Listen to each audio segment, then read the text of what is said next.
Hello, hello, and welcome to another of our weekly happiness question and answer shows. Um, Let me start. Let me just get this intro out the way. So there's the purpose, right? The whole point of this show is to get people happy, and I think we in the West are absolutely terrible at happiness. We've got it upside down. So the things we think make us happy make us sad, and vice versa. So that's really important to talk about this stuff. This is the answers we give are using spiritual ideas tried and tested over the millennia, but it's also using logic. So you don't have to just believe stuff. This is a question answer. We really want to interact with you guys. Just disagree with us. It makes it fun and interesting. You can even agree with us if you want. The stuff we talk about are anything to do with life, so personal to global stuff. It all affects our happiness. Big announcement. We're moving to Thursday starting next week. Okay, same time, 7 to 8 p.m. So that's really important. Panelists is me and my friend Salim the farmer. So yeah, there you go. Look at the background. I love it. Okay, and so we're both Muslims this time. I try to have all sorts of people. If you want to join the show, just message me. Maybe you can join the show as well. So yeah, we're both Muslims, revolutionary type. Our revolution is love for all, hatred for none. Format of the show, very important in the last few seconds.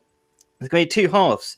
We're going to answer 3 questions in the description, and then we're going to do it again in the second half after we've read your comments, hopefully. And if you want to find out more, bigquestionsanswered.com. Yes, I said the whole lot in one go. That was good. All right, so here comes our first question, common question that's arriving. Yes. Should Daniel remarry his ex-wife? They get along with each other and have a child together. So first of all, thank you, Daniel, for letting us get involved in your business. And let's give it a go. So I'm going to start from a saying of Prophet Muhammad that I think is really relevant. It might not make sense in the beginning because there's so much that is misunderstood about all the different parts of this this saying. So anyway, whoever God provides with a righteous wife, God has assisted him in half of his religion. Let him fear God regarding the second half. Okay, so the kind of stuff that's misunderstood is like, first of all, what's religion all about? You know, what's religion going to do for me? And this is the way I'm going to put it in short. Religion is supposed to be a guide for life that's supposed to make your life amazing, right? Some people think, oh, religion, bunch of rules for God to tell you what to do. God doesn't need anything from you. Okay, God made you so he knows exactly what will make you happy, what works for you, and just wants the best for you. So that's that. So if marriage can solve, do half the things that religion wants you to do to make your own life better, that's pretty awesome. So I want to go through the logic of the different bits of that. So first of all, as I said before, I think, well, I so often say, is we have happiness upside down. So let me quickly explain what a religion does that turns it all around. So all religions, I believe in all different religions, they all have the same sort of core, and that is to let go of this crazy thing we've got called the ego. So Islam is just the evolution of religion, and Islam literally means, well, one of the meanings is that you should let go of your ego and listen to God. Those are kind of the 2 steps. What's so important about letting go of your ego? So this ego thing is the thing that's getting in the way of all our relationships. Like, oh, I'm really important, I'm not going to talk to you, or whatever, all this kind of stuff. We have so many issues for no reason because of this crazy thing called the ego. It's also the thing that stops us, like, listening to God and even making ourselves happy. Like, our ego goes so crazy that we say, oh, I'm not going to be happy. I'd rather just spend loads of money on a phone or something ridiculous, right, and just show up to other people. So this ego is our massive enemy, right? And so if you can let go of that, you can start having better relationships. So hopefully you can see that how this helps with how this will help with your marriage. So let's get back to the marriage thing, right? And I'm going to say we've got marriage upside down as well in terms of our understanding. we've turned marriage into a commodity. Like we've turned everything in this materialistic world into commodities. Like I want that wife, I want that husband because she looks good or he looks good, or whatever, right? Instead, okay, if we turn upside down, we get all the benefits of what you want in terms of your relationship. Good, you know, don't know what just happened there, but anyway, you get all the benefits, but you just have to do it the right way around. So marriage, in line with what Islam is, being selfless, basically. Let me put it down really simple. Selfless. If you're selfless, you're compassionate, you're empathetic, you're patient. That's really important. All this kind of stuff. You just start connecting with your wife better. But not only that, you'll start connecting with everybody better, and you'll just be so much happier. So that's the idea of this thing called marriage. It's, yeah, sure, it's difficult, right? But when you do that, you just become a beautiful person, which is kind of part of the whole plan of life, to become an amazing person that you care about, you like to be yourself. And so when you're doing all of this, you become a happier person. And I'm gonna, in the last few seconds, I'm gonna use what am I gonna use? It helps you in so many other things. It helps you from distractions. You stop treating people as if they're toxic. Some people break up their relationship because they think it's toxic. You start caring about other people, so there's no such thing as toxic. Anyway, there you go. Salim. Peace be upon you, everybody. Hello, viewer. Peace be upon you. Ross, saying that about my show. Anyway. So I would reflect on, if I was Daniel, I would reflect on why we got divorced in the first place. What was it about my wife or that environment that became so toxic that I couldn't take it, and we had to split up? It must have been very painful. But just have a think about, can we resolve those reasons, those issues that were enough to make us separate? Can I fix those? Can I handle those? Can I be selfless? Can I take that pressure? And otherwise, I would say yes. Daniel, marry your ex-wife. You're allowed to marry her. Don't have a complex wedding with 1,000 people. Just have a simple, like 2 people wedding. And don't overcomplicate it. The world has overcomplicated these things. So just keep it really simple. Just go over, get married, get on one knee, but this time be more selfless. Take the hits. I thought I was a patient person until I got married, but my wife is really making me a proper patient person. So you can get married, you should get married, and the interest of your son or child override your interests. Lights going down. That's the story of my life. It's all right. You're still there somehow. Yeah. I've still got 3 minutes, and I've pretty much said everything I was going to say. Try and remember why you got married. Obviously for love. You were attracted to her. Maybe she was wealthy. Maybe she was really pious. Rethink about why you're getting married this time, and go all in, 100%, till death do you part, pretty much, as best you can, and then commit to it. And be a provider, look after each other, be a garment for one another. What does a garment do? Embellishes you both, your source of emotional peace for each other, physical, we all have demands, sexual demands, and they need to be fulfilled. Otherwise that energy will go in the wrong direction, which is not good for society. Family is the family unit. Get it together, pull yourself together, slap yourself with a fish, get married. That was me slapping himself in the fish. Yeah. Sorry. Yeah. Yeah, you're trying to get the lighting right, aren't you? Well, no, the sun is just going behind the tree line. So, hello, viewer number 2. Yay! All right. So yeah, should I fill in the rest of the time? It's good. Just it's up to you. Do I have to carry on?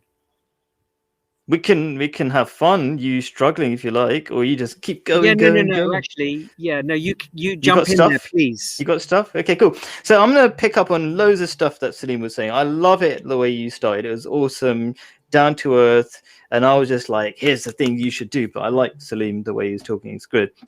Okay, so this thing he was saying about being a garment for each other. It's an idea actually from the Quran, and there's a really beautiful word that's even better than garment. It's called raiment. Okay, some ancient word.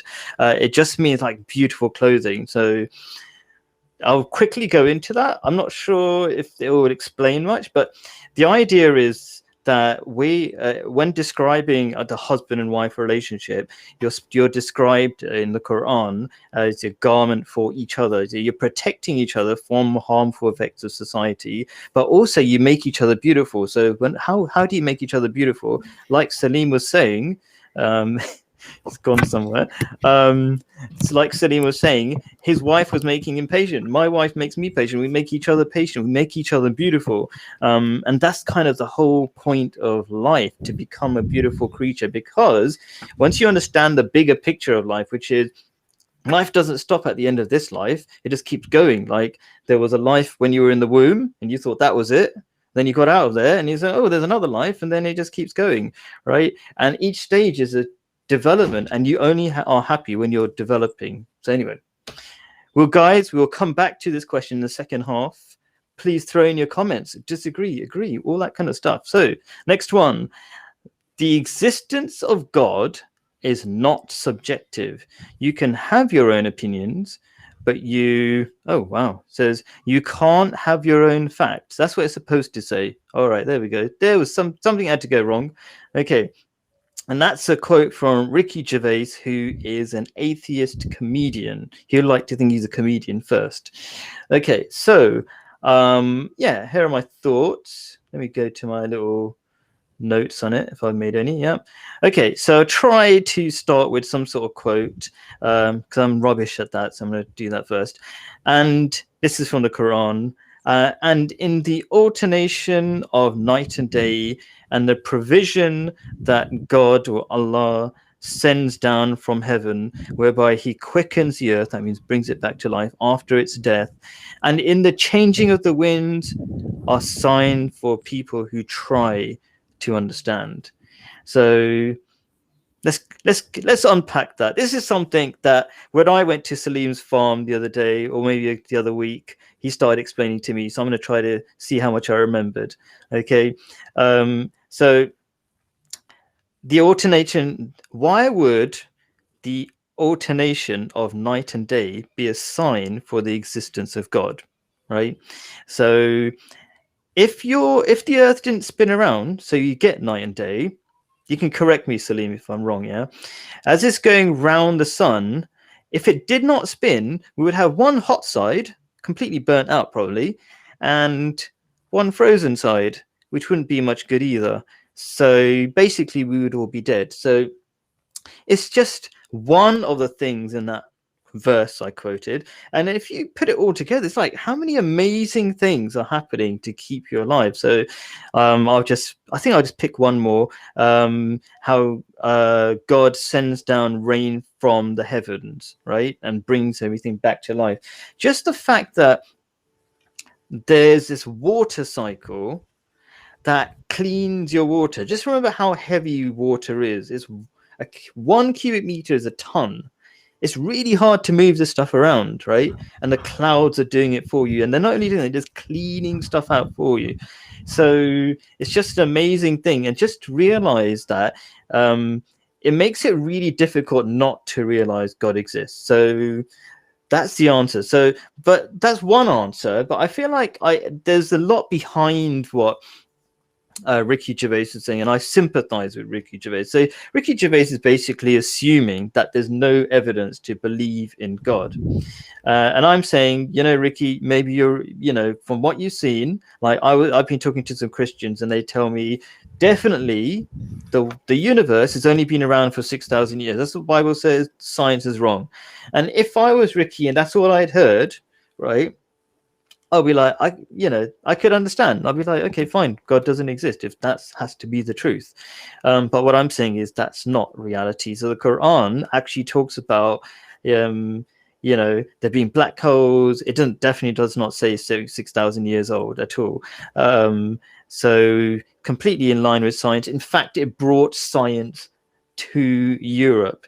Okay, we would not have had the Enlightenment, which was the beginning of the age of science in Europe, in which Europe exported to the rest of the world afterwards, if it wasn't for Islam. That's the history.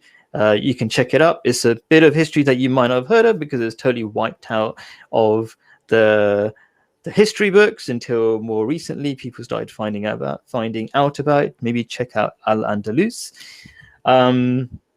Yeah, so I'll give you a quick example of what used to happen. So in Al-Andalus is the name of Islamic Spain, and there was a time when, you know, we basically, Muslims brought medicine to Europe, and then this Muslim went to the Christian bit of Europe, and actually, no, the story is too long, forget it. Maybe in the second part. So just realize that maths, medicine, blah, blah, blah, all brought by Islam. It's not anti-science, it's completely for science. Salim, have a go. Hi, all viewers. Thanks for tuning in to this exciting, gripping conversation. So with regards to Ricky is like is symptomatic of everybody here in the West, i.e. it's existence of God, the existence of God. Does he exist? Does he not? It's a dinner table conversation. That's it. Park it. Let's carry on with our lives, and then we'll talk about it at dinner, and then we'll get drunk and we'll forget about it and move on. And it's like the world's biggest mall, the world's biggest shopping center. People in the West, they walk past the mall, they do some window shopping, talk about how nice the window dressing is, but they don't realize if they went through that door, there's a massive world in there of shopping, loads of shops, loads of experiences, but they just don't even go in the mall. They just look at it from outside. And the fact that he's asking this question is, does God exist? Does he not?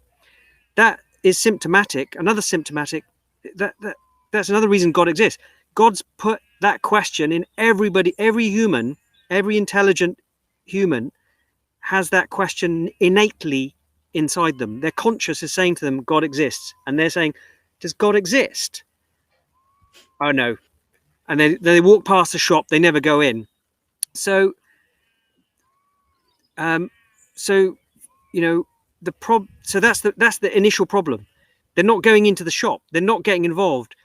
You know, obviously God exists, and you can either if they went in the shop, the first stage they'll be discussing it, arguments about pros, whether he should, are the signs of God, should he exist, shouldn't he exist, theological debating, and then walk away. The next section after that is when you have when you see God with your spiritual eyes, when your spiritual eyes are opened. If your radio's not tuned in, you're not going to be able to tune in. If you're full of toxins and evil thoughts and thoughts about base desires, and that's what's going on in your head, you're thinking about yourself, my Lamborghini, my helicopter, me, and then just open a tinny, you know, you're not tuned in. Your spiritually senses are not tuned in to see God. Anyway, the next level after that is you experience God. Now, you might experience him a dream once in your life, and you're like, okay, that dream, I know it, it's for real, it's done deal, God exists. Some people have dreams every month. Some people pray. Once they're tuned in and they pray, their prayers are answered. Might be once a month, might be once a week, might be every day, might be multiple times a day. When God responds to you, and you know, if for example, if you had a dream that your boss is going to fall down the stairs next week, and then you're like, nah, and then next week on Monday morning you're watching him and he falls down the stairs, then you would double think and say, actually, how did I foretell the future? God told me that. You might have a prayer answered, and often an idea comes into your head. So God is living, not a leaf falls without him knowing. He's the one that makes you happy. He's the one that makes you sad. You know, I wanted to talk about astrobiology. I wanted to talk about the Goldilocks zone. I want to talk about the constants of nature, like the strong coupling constant. These are numbers in nature like pi. The strong coupling constant is the strength of the force that between protons and neutrons at the atomic level that hold them together or apart. If it was any stronger, all atoms would come together and the universe as we know it wouldn't exist. If it was any sloppier, any weaker, the planets would spin out of their orbits and the world wouldn't exist. 3, 2, 1, I better stop. Cool. I like it. Alrighty, what's next? Let's see what pops up. Alrighty, Mr. Jordan Peterson. All right, he's a psychologist, very popular with young men, especially nowadays, all over YouTube. I like him because he's very logical, keeps to facts. What has he got to say? You are going to pay a price for every bloody thing you do and everything you do not do. So he doesn't really swear, this guy. He's just very passionate about the reality of the world, right? So that's Jordan Peterson. What have I got to say about it? I love that he's actually pointed this out. Okay, what Jordan Peterson? Oh, let's start with a quote, actually, because I always forget the quotes. Let's start with, do not, this is a saying of Prophet Muhammad, peace be upon him, says, do not neglect any chance of behaving benevolently towards each other. Another one is cultivate. These are all really small things that Islam teaches. So basically what I'm pointing out here is that religion is all about the small things, and that makes a massive change in your life. So I really like the quote, this thing that Jordan Peterson is saying. So hey, let's throw in a few more. Cultivate the habit of shaking hands. It will remove rancor, that is bad feelings, from your hearts. And there's actually, psychological evidence behind this, even though this was said like 1500 years ago. It's all true. Yeah. Do not neglect the smallest good you can do, even if it should be meeting your brother. That means everybody in the world is treated as your brothers and sisters, by the way, with a smiling face. So these small things actually change the world. We think it's the big things, but it's actually the small things. The big things are just natural results of the small things. And I can explain at some point. My eyes seem to be very tired for some reason. Okay, so yeah, so I totally agree with Jordan Peterson. He's actually helping a lot of young people with drug problems, addiction, whatever, and people don't know where their problems are coming from. They think they just come out of thin air, like, why are we depressed? Because you haven't thought about all the details in your life. Okay, is that water on my eyes? Okay. All right, so we haven't thought about the details of your life, and then they build up, and without you realizing, oh, you're depressed or things are going wrong in your life. I was watching this movie called Les Miserables. I think I pronounced it right? And in the beginning, there's this lady, and he goes like, "Oh, I don't know what's happened to my life. It's I'm so miserable. Everything seems to be going wrong." And the other day, I was just having fun. And what I thought was there are no accidents, really. Yeah, a few bad things happen, but we bring about a lot of the problems in our lives, but we don't realize it's the small things that grow, compound to get to these situations. So let me try to explain some of these ideas. Oh, you're just trying to get a nice view. I love it. Okay, so let me explain. So if, for example, you're really selfish or a little bit selfish, just say you're young, you're a little bit selfish, you just don't worry about the world, you're just having fun, right? As you live like that, what's going to happen is that you're going to feel something's missing in your life, like, oh, I should be helping people, but I'm not. But I'm going to ignore that. And the more you ignore these things, the more you start having to compensate and quieten that voice is telling you you're doing something wrong. This is not just a theory. This is practically how you can test it on yourself. So then you start having to drink alcohol, and then you start getting like more and more out of control, and then you start getting into a relationship maybe with other people who are also equally selfish, because like attracts like. It's not like honest people marry liars, for example. It just doesn't happen, right? It doesn't really, like attracts like. This is a verse of the Quran as well. Good people, good men are for good women. Good bad men are for bad men. This is a kind of something I think it's a natural result of life. So one thing after the other, and then you're in a bad relationship, have a baby, and the husband runs away. What a surprise! And that's what happened to that lady in Les Miserables. So yeah, you fixed the view. That was good. Interesting. Sheep. Interesting. So Jordan and I agree on that point, that you are going to pay a price for everything you do, but not just everything you do, everything you think, and everything you say, and every action that you make. So life is about being tested. It's about how you conduct yourself, how you perform, how you get what you get, do in life.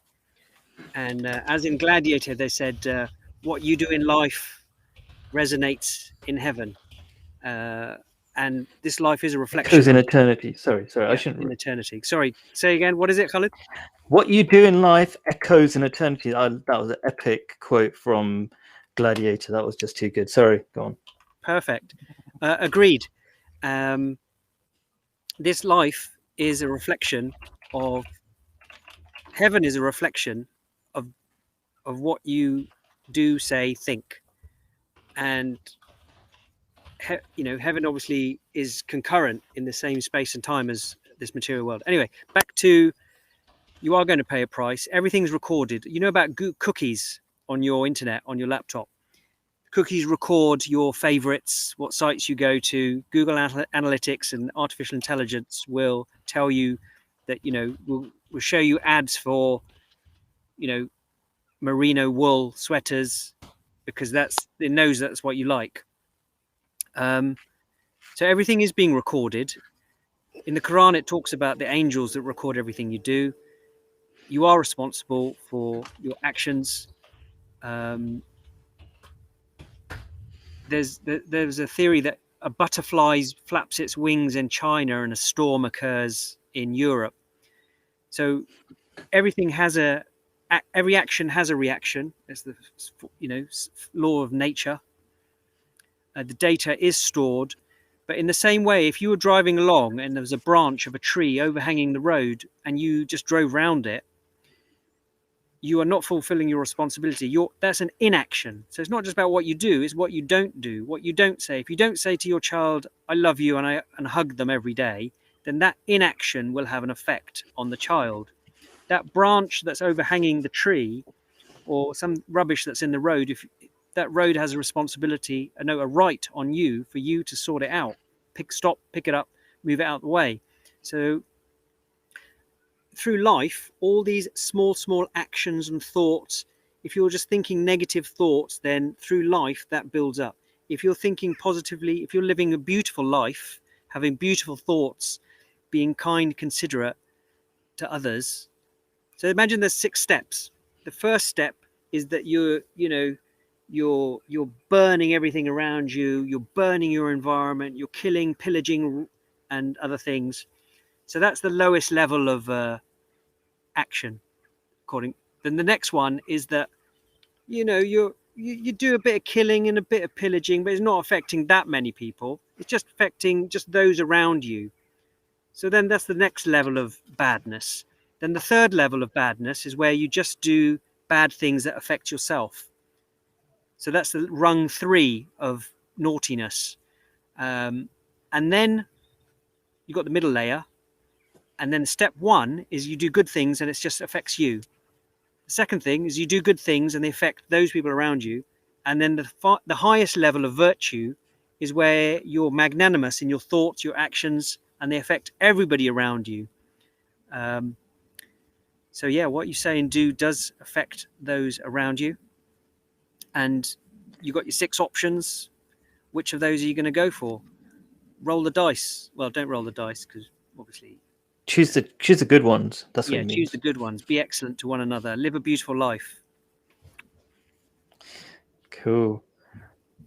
I'm going to use the last 8 seconds. So basically, haven't you ever thought, like, when you have, like, just thinking too much, doesn't that give you stress? So all these subtle things affect you. There you go. I used the last few seconds.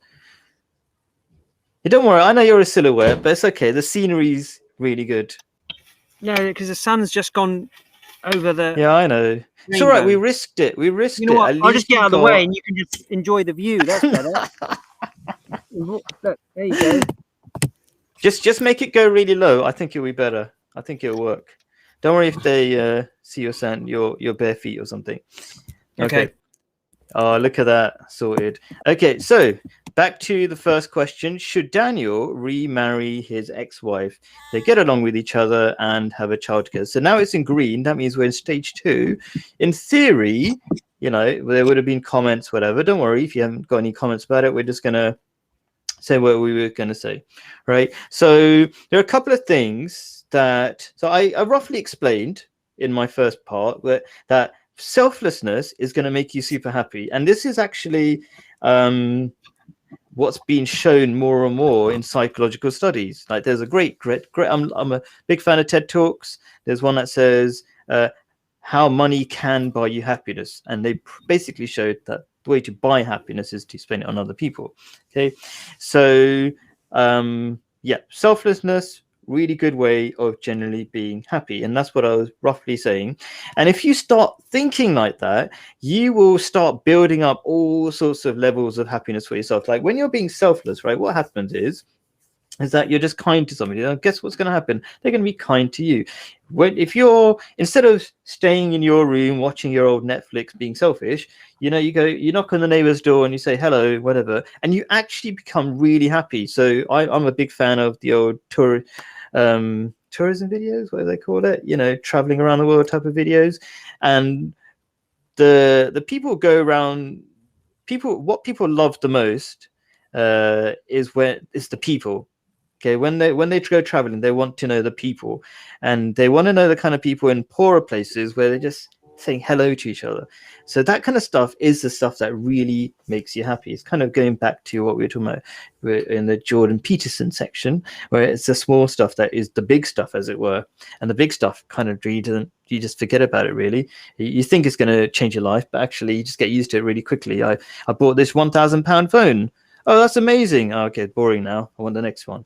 That's what usually happens, right? Just how your brain works. Anyway, let me just go through a couple of key words that why people, you know, break up. So people go, oh, that person was toxic. Okay, if you are thinking selflessly, if you are thinking lovingly, because that's what you really want to do, you just can't, you stop seeing people as toxic. Right now, I've noticed that people just think everybody is toxic in the whole society. So we become, and it's no wonder we're so lonely, because we think everybody's a threat.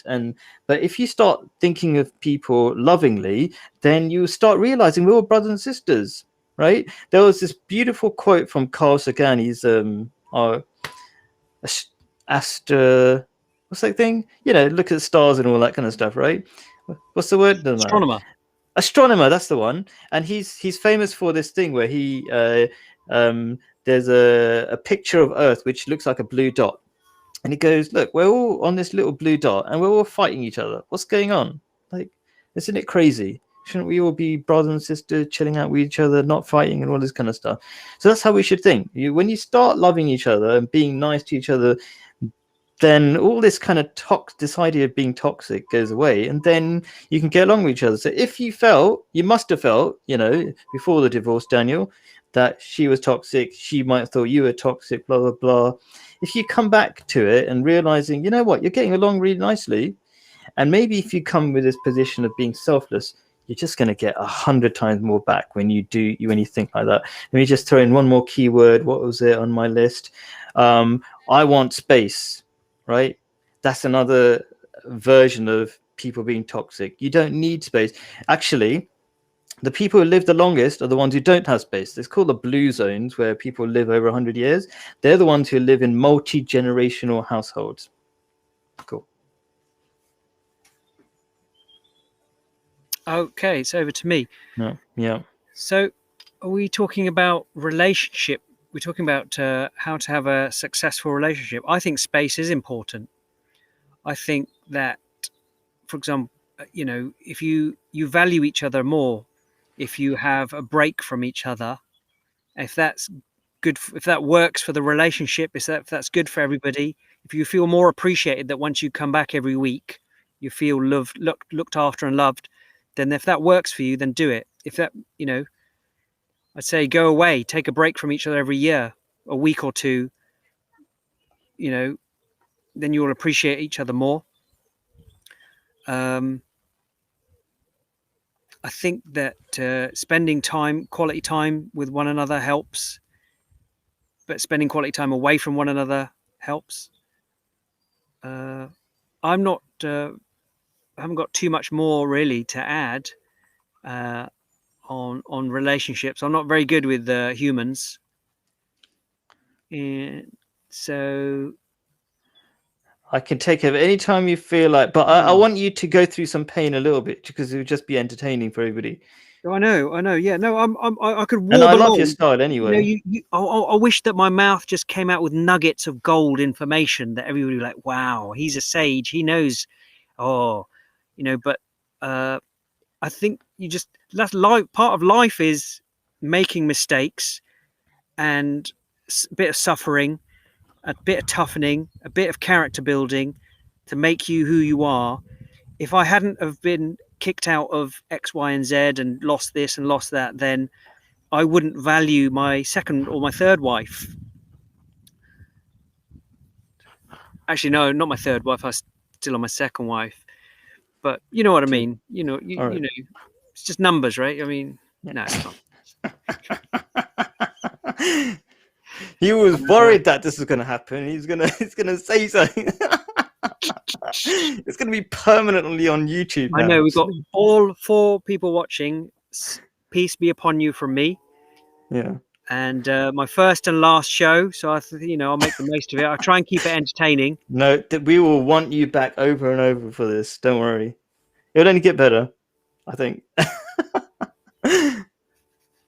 All right. Okay. Well, yeah. I can't think of anything else. It's just stating the obvious, really. Be loving towards each other. Forget about yourself, and that's part of being the dad. It's part of being the dad. When I got married, I was the number 1 person in my wife's life. When I had my first child, I was in the back seat. I was number 2. They forgot to ask me about dinner and tea and my clothes and things. When we had the second child, I was, in the back seat even more. After our, 6th or 7th child, I'm just the guy that, turns up now and then and says hello, and I'll be lucky to get hello. So, but that's part of life. That's part of being a dad. That's part of growing up. You take responsibility for your child and you provide for them and do the best you can, and just have to take the back seat. Salim has got a very human side to him, I think. He just like, very understanding. And me, I'm just like saying, you should do this. And like, I like Salim. He's good. He's real. So I'm just going to add a few things that I had on my list. Because I kind of know Daniel as well. I've kind of got an insider's knowledge, right? Okay. So normal people, what they're looking for, one of the reasons why so many marriages break up is because we're looking. Oh yeah, that's a fan of yours, by the way. You've got a fan, Salim. So Alika, I think that you should join us on the next show. Come on, listen. Let me do the answer. Stop disturbing our viewers.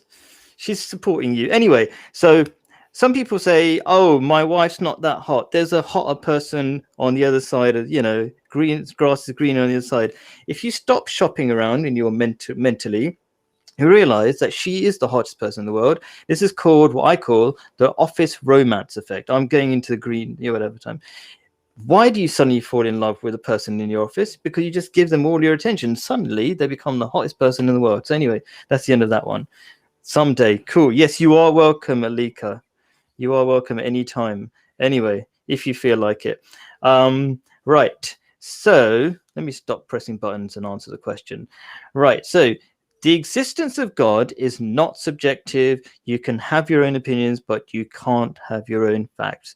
Don't worry, your eyes, there's nothing wrong with your eyes. It's just my programming and my system. We'll fix that next time.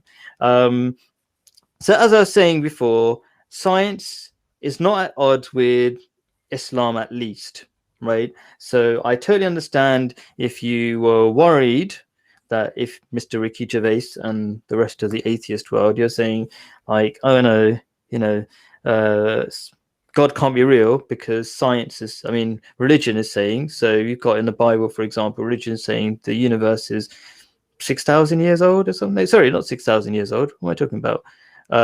Was made in 6 days, or the world is. Well, it's also true that we've been around on Earth for 6,000 years. So neither of which are true according to science. So either you believe in science or not. So what I'm saying is that Islam is well ahead of the curve. It's like right now, just before this show, I read this article saying, was there anything before the Big Bang, right? Islam is saying, you know what?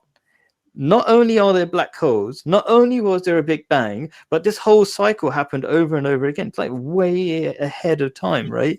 And it describes really accurately what a black hole looks like. So we think, oh, black hole, oh, just a black hole, right? Just black space, right? That's the average person, right? It's in the Quran, it's already described a black hole as something that is a tightly rolled up scroll. And that's exactly how a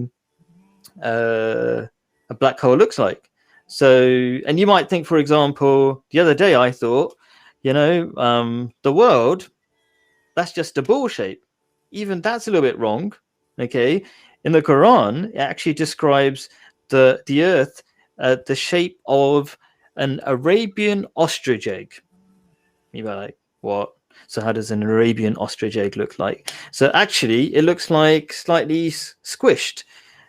And it turns out that that's also true because it's all spinning, it kind of gets fat near the middle. So there you go. But these are just like different things. But let's take let's put a bit of logic here. So once we've accepted that religion is not against science, and I think there's another thing I'd quickly throw in because there's so much misunderstanding. We think that most people think that if you believe in science, you therefore believe in evolution. I believe in evolution, by the way. Okay, and evolution disproves God. Like God cannot possibly exist. Actually, loads of people realize, first of all, that's not true. That there's a kind of version of evolution which is known as blind evolution, and there's another version called guided evolution. Like God is like the power behind this system, right? Evolution is just a creative system. And I just want to quickly put out there that in the Quran, God is described as the evolutioner. Yeah, the creator who creates things in stages or evolves things. And Muslims knew about, talked about evolution way before Charles Darwin.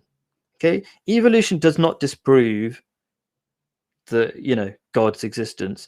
So there's a theory that evolution is all a random blind process that that doesn't have any merits in the first place. So yeah, have I got a comment or a question? Okay, I like the honesty of Brother Salim, but I think the children take all the attention because wives know that you can help yourself. Okay, all right. Yeah, you can help yourself. Anyway, so yeah, all right, there you go. That's my best. Something happened to Salim. He's out in a field. Maybe he's having technical problems. Salim, you're back. You have 2 fans now. Oh, really? Yeah. What are you doing? You're just cutting out and you're getting fans. What are you doing? That's how things work. I don't know. That's the how it first works. time I've gone public. The reason I moved to this farm is to get away from the world. This is my cave. Yeah. So the question is existence of God. Can you just recap your last 30 seconds, please, Khalid? Because I said, like in the Quran, it's got lots of things about this, the universe predicted way before ahead of time, black hole and stuff. And I said the Quran even talks about evolution, so evolution doesn't disprove God's existence. It's just a creative system. That's basically what I said. Yeah, I mean, again, I think that you could go to Wikipedia, you could go to the Grand Chief. Sorry, not. You can go to Wikipedia or other sources of knowledge about the existence of God in theory. I think you should cut to the chase and have experiences of Allah Ta'ala, of God, of the Supreme Being, of it's the same God for the Christians, the Muslims, the Jews, everybody. There's only one creator, the Supreme Being, and he's created intelligent us. We don't even know how a thought, we think we know everything. We know nothing. How do we, even a thought, we don't know how we think a thought. It's an unknown. And, we just don't know. We know we've named the axion and the dendrites and the potassium moving here and there, but we don't know. We could never replicate a thought. So that's arrogance. But obviously Allah Ta'ala exists. I would say, ask Allah Ta'ala Allah Ta'ala is God, by the way. Sorry, ask God to reveal himself to you every day and show me a sign. Show me a sign every day, constantly. And not only that, show me, make me have some true dreams. Make me have one true dream that will shock me out of my existence and reality check. Answer my prayers, show me a sign. And don't ask for a little sign. Don't be, have a huge aspirations spiritually.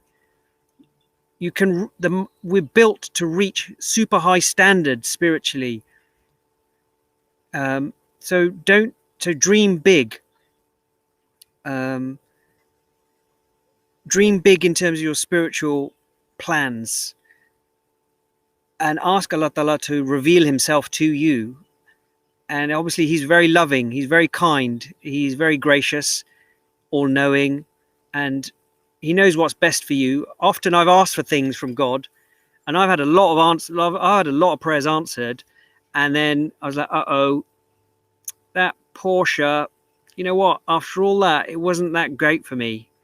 So you might ask for things that the world say you should have, trophy wife, trophy husband, big bank account, yada, yada, yada, these things. But actually, you should ask Allah Ta'ala to give you what's best for you, because he has more wisdom in his one, atom than we have in our whole lives.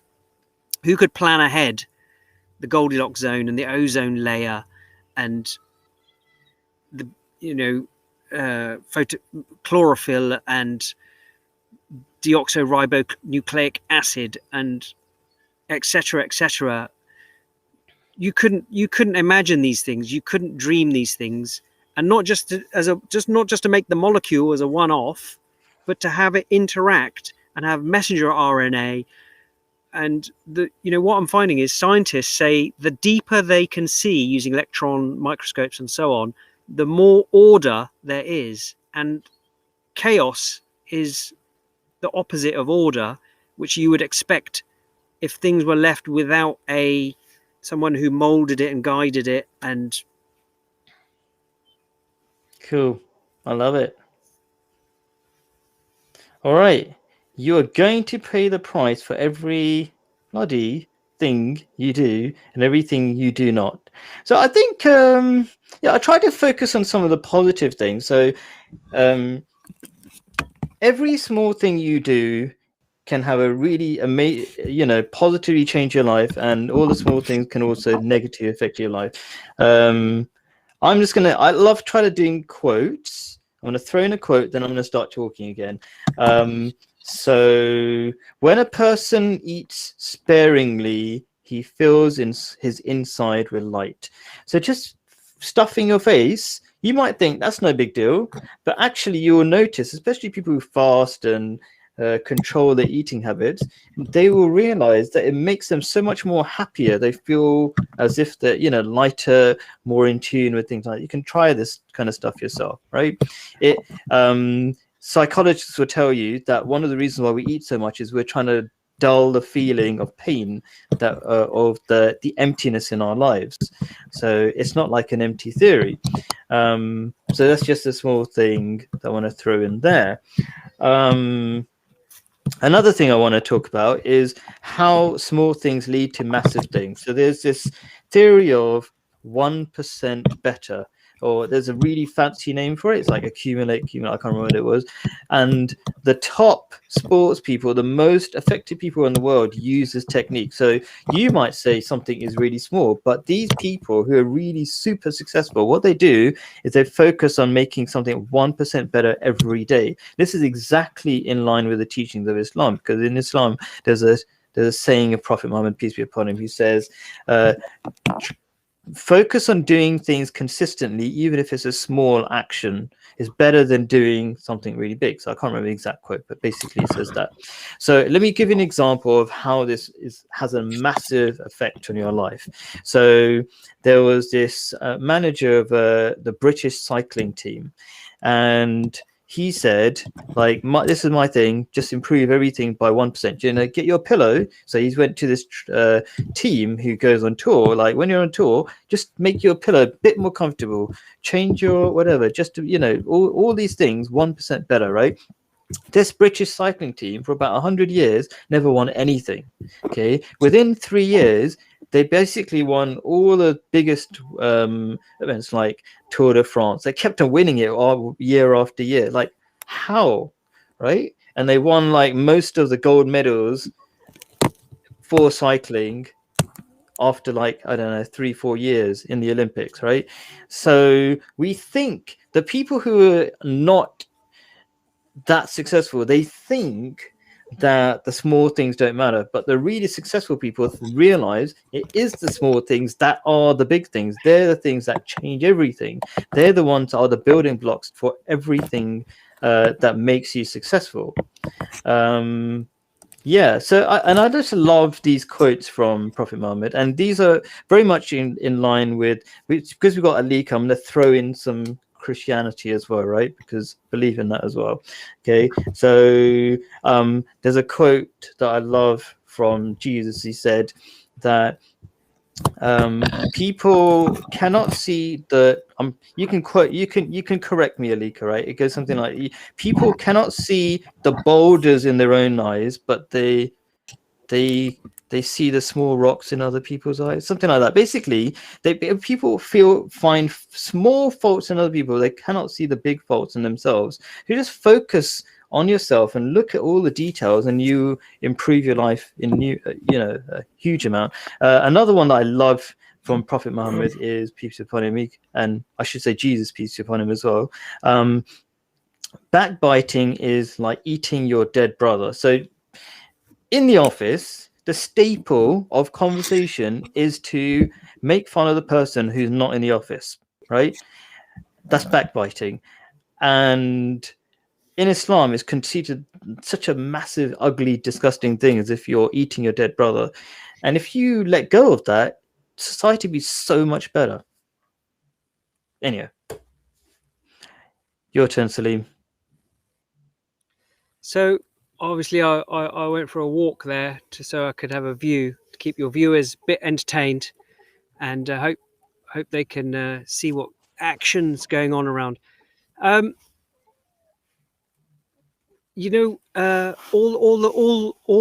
plants, all natural life, all animal life, the coral reefs, they're perfect and beautiful. A flying of the wings of a bee, you watch these nature programs, and each creature, each plant is living a perfect, beautiful life, and we should endeavor to do the same.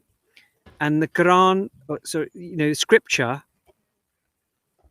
from God tells us, this is how I want you to live that beautiful life, to live a perfect life.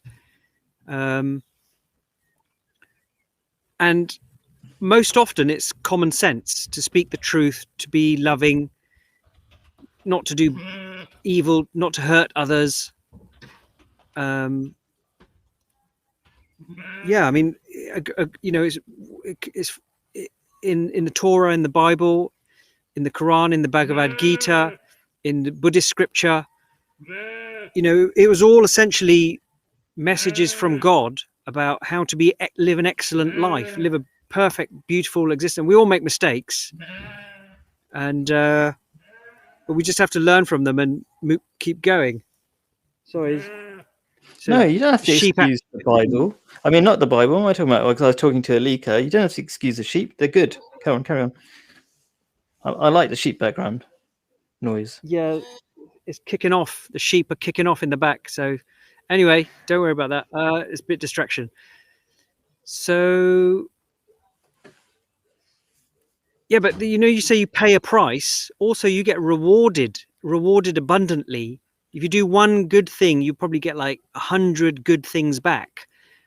And if you do one bad thing, then you get one bad thing back. So the risk to reward ratio, the return on investment on being excellent, like being charitable with your mouth, with your thoughts, with your money, is